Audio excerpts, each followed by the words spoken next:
Hi all.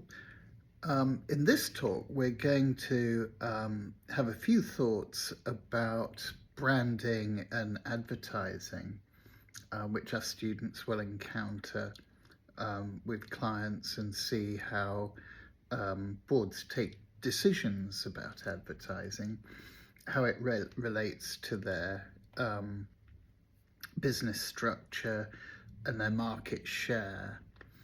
And it's sort of possible to sort of before we get into mathematics and formulae,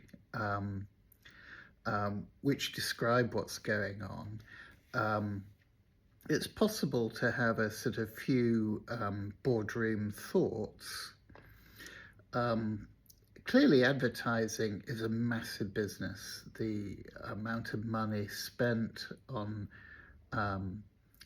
advertising and branding globally is estimated at near $1 trillion. And in the sort of classic developed economies, advertising is all around. We're bombarded, even with retailing going online, as we've seen. Some 25% of retail sales are now online.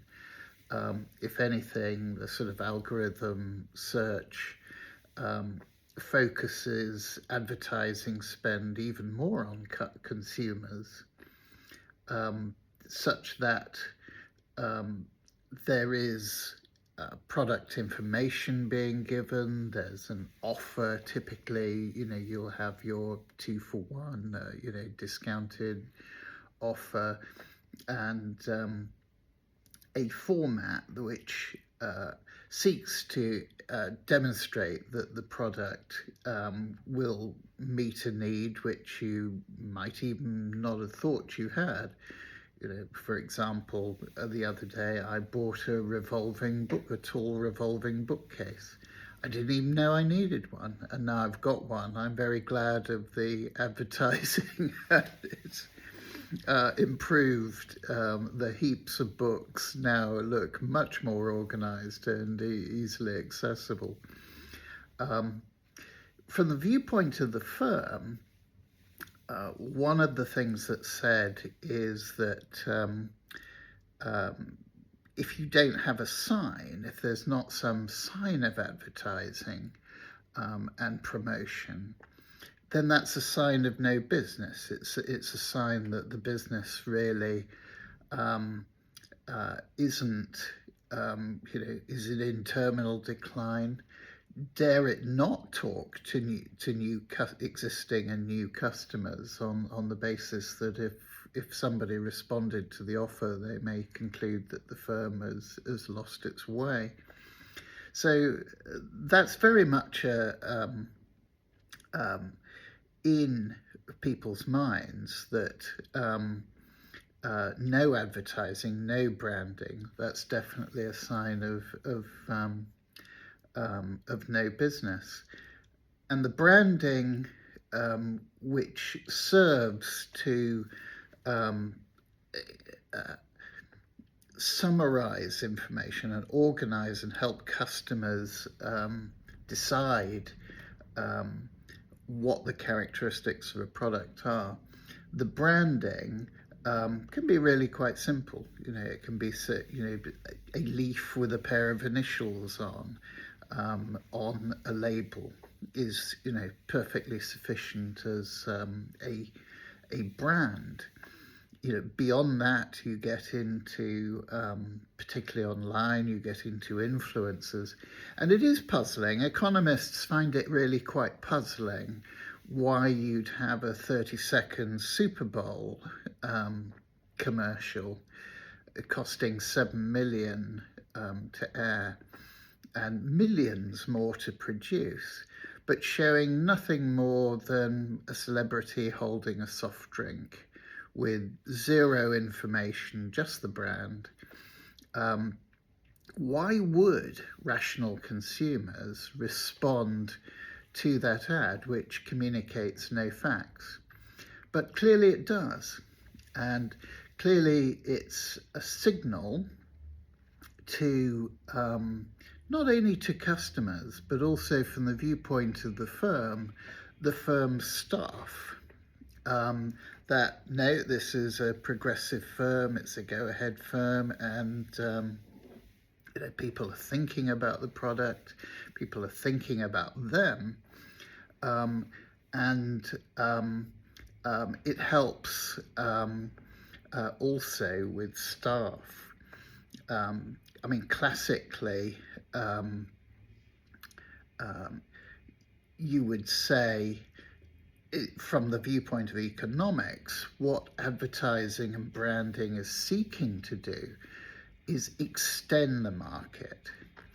When Adam Smith was talking about the invisible hand, the market, and so on, he was talking about transport, how goods can reach a broader market, how you can have a terrific mine, for example, a terrific coal mine, but if the only form of transport in 1776 was a road, well, good luck with that.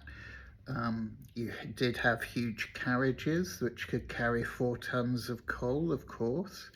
They probably required 8 men, and they required, the roads required maintenance, whereas a ship could carry 200 tons. On inland traffic and so on. You got the sort of development of the canals in addition to the navigable waterways, which greatly extended the markets to which goods produced in one part of the country could go to another. And advertising went hand in hand with that it would be possible by a simple advertisement to advertise the fact that the firm was in the market. Clearly, as firms mature and products mature, it's evident from the supermarket shelves who is in the market and what prices they're offering. But nonetheless, this branding is very important to remind customers. There was some classic advertising done when the railways were finding themselves under pressure from the extension of car ownership, and it was, why would I take the train? And then, through advertising, the railways brought their product to a younger audience to say, well, no, it's cool. You can sit here and you can see the countryside as it goes by. It's actually quite cool instead of driving your car. And that was reflected in ticket sales.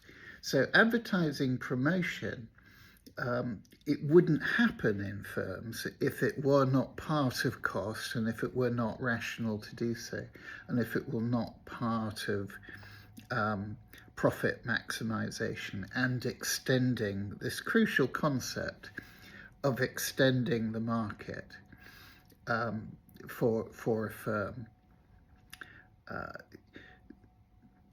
That alone accounts for a good deal of the thinking behind advertising and branding. And of course, it's fun.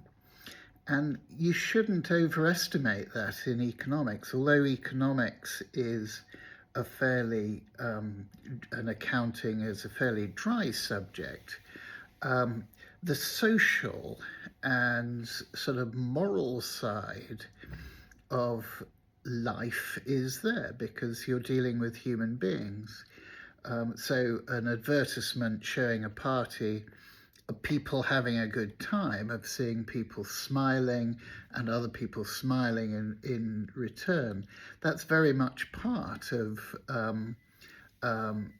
sort of society, of social life and moral life, of this sort of idea of reaching out to society's roles. Now there are criticisms because the people say, well, are you taking this to the point where the consumer, we can see this is all very rational from the viewpoint of the firm, but now let's have a moment for the poor consumer. There's the consumer thinking they might go to get their breakfast, and they'll go to a recognized brand because it's reliable, it's cost efficient, and they enjoy it, and they'll go along and get that. The consumer could just as well get their nutrition, imagining they were poor college students buying a loaf of bread, a few slices of cheese, tomatoes, happy days, and making that last for a substantial meal during the week. So the advertising, the branding, is aimed at creating, and succeeds in creating, habit. And habit, from the viewpoint of the firm, and also from the consumer, if they're good habits, is a highly desirable state of affairs, because firms want their customers at the micro level to reorder. Now you can take this even further, and the thumbnail for this talk, you may think this is very much a micro economic activity, but it even comes into the sort of material objects, even come into the branding of nations and national policy. And it's quite humorous when you reflect on tourism and the things that people come and see. And they come and see London red buses. They come and see, London black cabs. These are familiar things. And, obviously there was outrage when the telephone company had the temerity to do away with the red telephone kiosks, which then became icons, which can be found all over the country, preserved.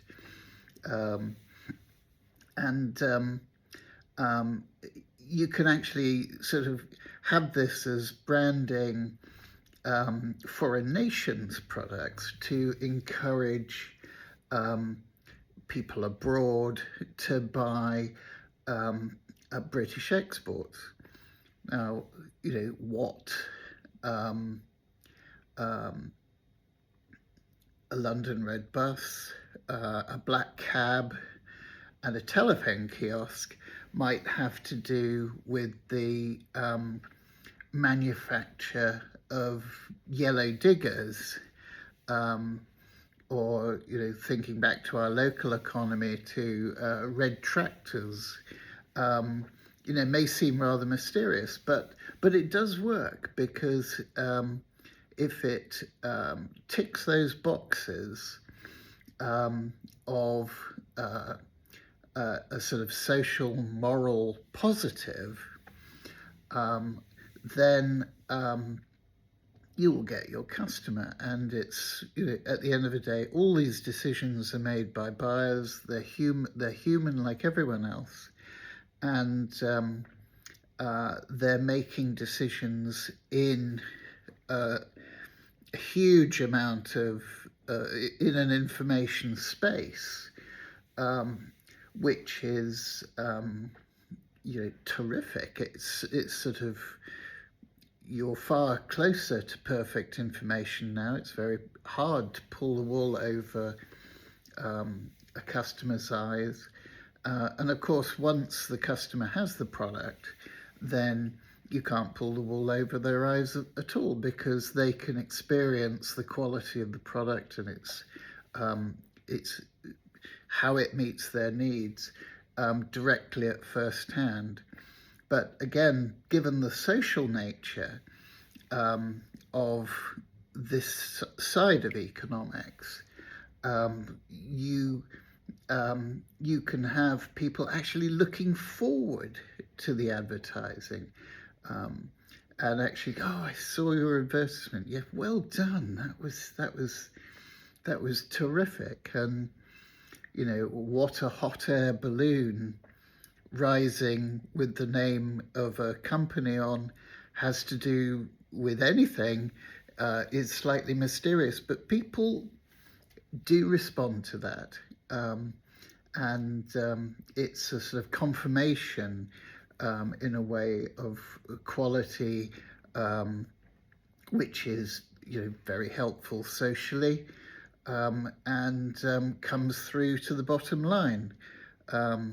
So hope that's helpful, and see you next time.